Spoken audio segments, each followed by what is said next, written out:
नमस्कार दोस्तों, अंकुश sir classes में आप सभी का हार्दिक स्वागत है। आइए जानते हैं आज सामान्य अध्ययन के माध्यम से बुद्ध के जीवन से संबंधित घटनाएं और उनके प्रतीक कौन से रहे। फिर है हमारी गहा जन्म कम यौवन सार ग्रहता घोड़ा पद निर्वाण शेर समृद्धि बोधि ज्ञान स्तु होता निकले प्राण। गहा से समझिए। गहा का गा का अर्थ है गर्भ में आने का प्रतीक, यानी कि बुद्ध का अपनी मां के गर्भ में आने का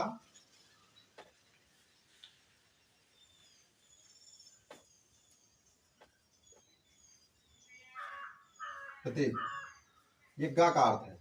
गा का अर्थ है गर्भ में आने का प्रतीक और हा का अर्थ है हाथी। तो आप इधर लिख लीजिए, हा से हाथी।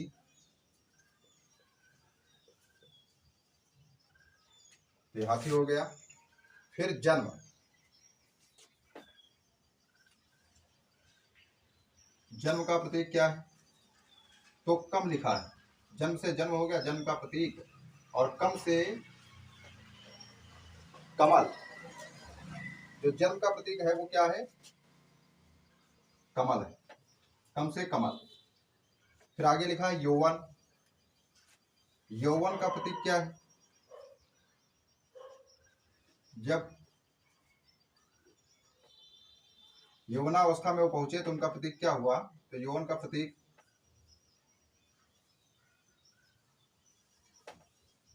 यौवन के आगे लिखा हुआ है साढ़, अर्थात जो यौवन का प्रतीक था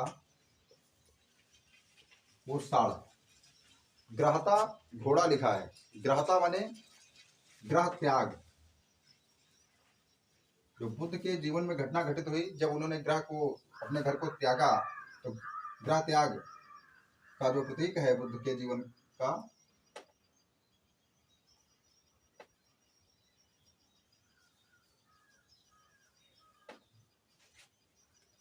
तो वो घोड़ा है। अर्थात जब वो बाहर गए तो किससे गए? घोड़े से गए। तो ग्रह त्याग का प्रतीक जो है वो घोड़ा। और पद निर्वाण, निर्वाण का जो प्रतीक है,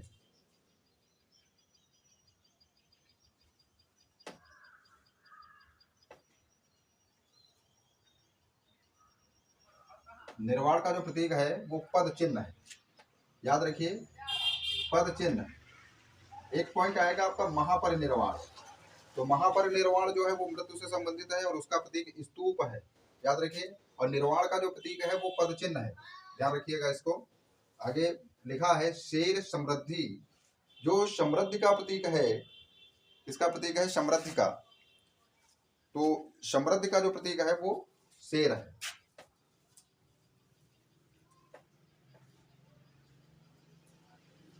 समृद्धि का जो प्रतीक है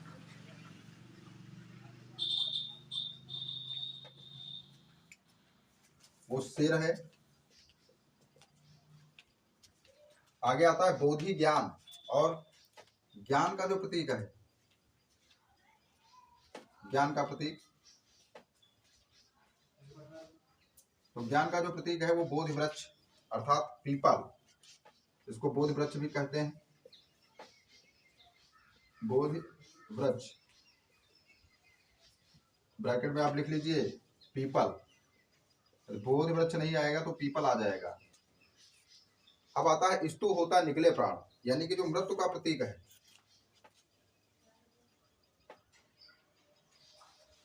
इनकी मृत्यु का प्रतीक स्तूप है।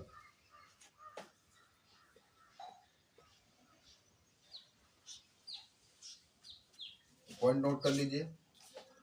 1 2 3 4 5 6 7 और 8। बुद्ध के जीवन से संबंधित घटनाएं जो थी वो 8 घटनाओं के बारे में आपको बताया गया, जिसको एक बार दोबारा समझ लीजिए कि गहा जन्म कम यौवन साढ़ ग्रहता घोड़ा पद निर्वाण शेर समृद्धि बोधि ज्ञान स्तु होता निकले प्राण। गा से गर्भ में आने का प्रतीक हाथी, जन्म से जन्म का प्रतीक कमल, कम लिखा है तो कमल लिख। यौवन, यौवन का प्रतीक जो है वो साढ़, और ग्रहता घोड़ा, ग्रह त्यागने का जो प्रतीक है वो घोड़ा है। पद निर्वाण, अर्थात जो निर्वाण का प्रतीक है वो पद चिन्ह है। और शेर समृद्धि, माने समृद्धि का प्रतीक जो है वो शेर। और बोधि ज्ञान, माने बोधि वृक्ष जो है वो ज्ञान का प्रतीक है।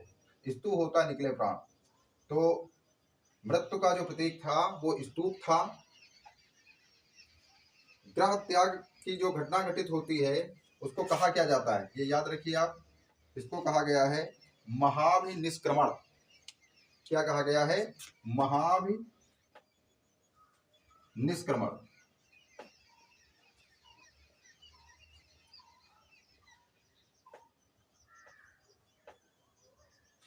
और ये जो मृत्यु की घटना है इसे कहा गया है महापरिनिर्वाण।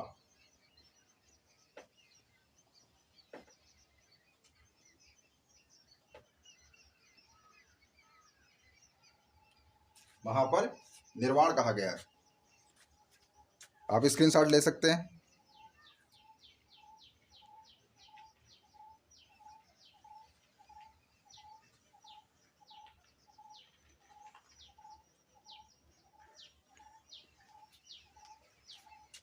अब आ जाते हैं और बात करते हैं इनके उपदेश की। इन्होंने सर्वप्रथम अपना पहला उपदेश कहाँ पर दिया था और अधिक उपदेश इन्होंने कहाँ पर दिए, तो आगे आप लिख लीजिए, यहाँ लिख देता हूँ।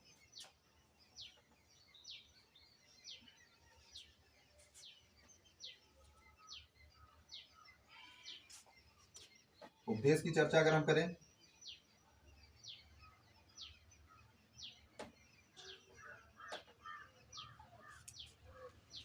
तो इसकी ट्रिक है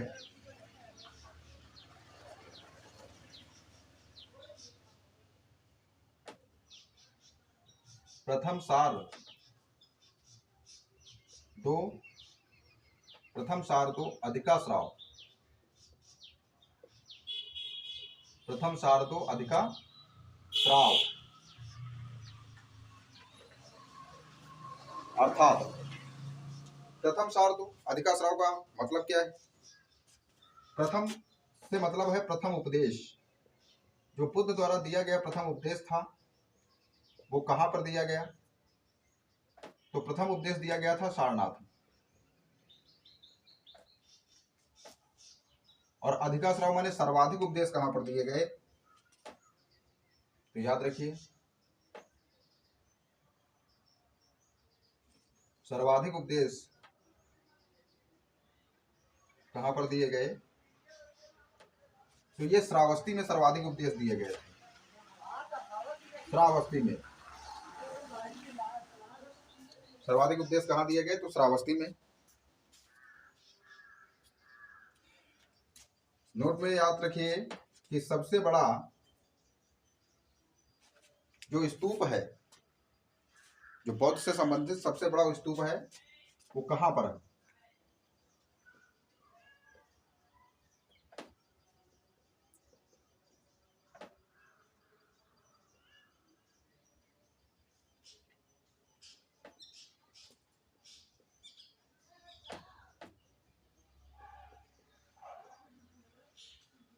ये सांची में है। सबसे बड़ा जो बौद्ध स्तूप है वो सांची में है, याद रखिए इसको। जो इन्होंने पहला उपदेश सारनाथ में दिया था इसको कुछ कहा जाता था। क्या कहा जाता था? इसको भी आप याद रखिए। तो पहला प्रथम उपदेश दिया था इसको कहा जाता था धर्म चक्र प्रवर्तन। क्या कहा जाता था? याद रखिए इसको कि पहले उपदेश को कहा गया कि धर्म चक्र प्रवर्तन।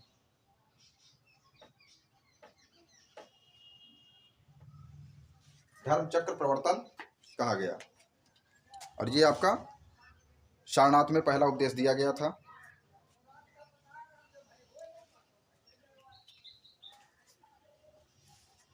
ये आपकी छोटी सी क्लास थी बौद्ध धर्म से संबंधित, जिसमें आपको बुद्ध के बारे में जानकारी दी गई।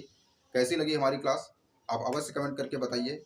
इस चैनल से जुड़े रहने के लिए आप सभी को धन्यवाद है। इस चैनल को लाइक और शेयर अवश्य करते रहिए। धन्यवाद।